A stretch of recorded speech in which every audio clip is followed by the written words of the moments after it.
Whether you're just starting out or have been trading for years, these concepts are crucial for understanding market behavior and making informed decisions.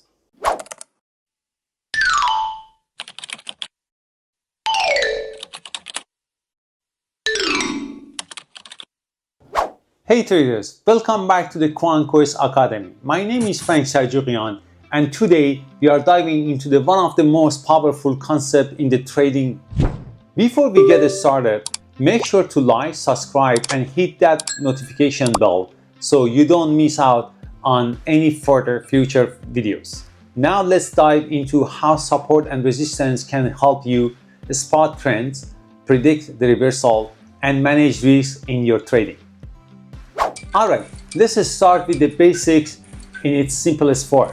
Support is the price level where the downtrend can pause or reverse. It's like the floor of the market. Think about it. If the price is falling and it hits the support level, it's as if the floor catches the price, preventing it from falling further. On the flip side, resistance is the price level when an uptrend can pause or reverse.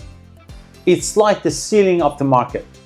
When the prices approach resistance, sellers tend to take control, causing the price to drop or stall. Support and resistance are key levels traders use to make decisions. Support tells us where to buy and the resistance tells us where to sell.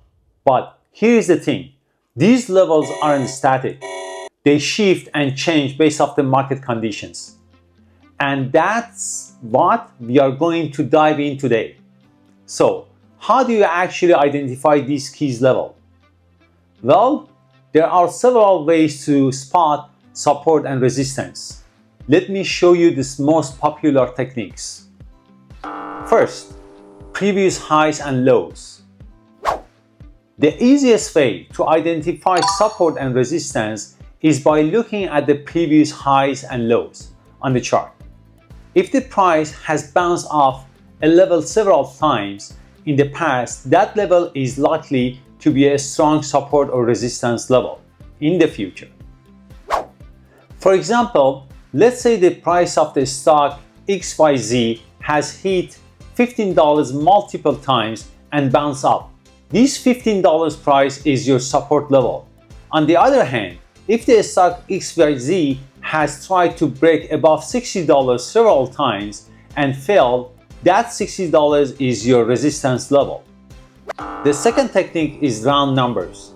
Another way traders spot support and resistance is by looking at the round numbers.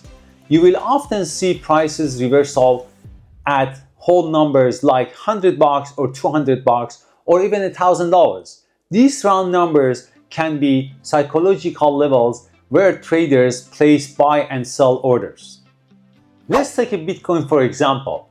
When it hits $15,000 for the first time, many traders saw it as a major psychological barrier. So the price struggled to go higher. This is a common occurrence in the market. Now that we know how to identify support and resistance levels, let's talk about how to use them in your trading.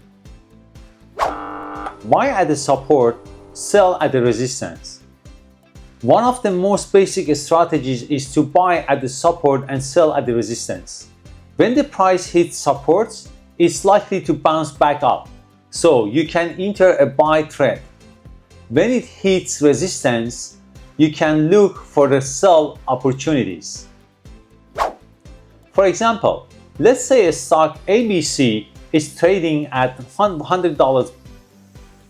You notice that 95 has been a support level in the past. When the stock falls to $95, you can enter the long trade, expecting the price to bounce back up. Second, breakouts and fakeouts. Sometimes the price doesn't just bounce at the support or resistance, it breaks too. This is called a breakout. A breakout occurs when the price moves beyond the support or resistance, signaling a potential trend change. When the stock XYZ breaks above the resistance at $60, This could signal that the bullish trend is just getting started. So you might enter the buy trade after the breakout. But be careful of the fake outs.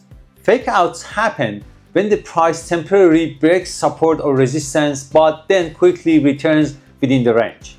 This is why it's important to wait for confirmation before entering the trade.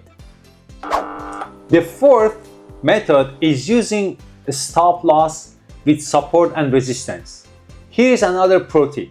Use support and resistance to set your stop loss orders.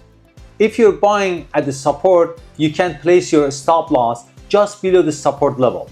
This ensures that if the price breaks below support, you will exit the trade and limit your loss. Similarly, if you are selling at the resistance, you can place your stop loss just above the resistance level to protect yourself if the price breaks through. Just remember, trading is all about probabilities, not certainties. Support and resistance help you make informed decisions.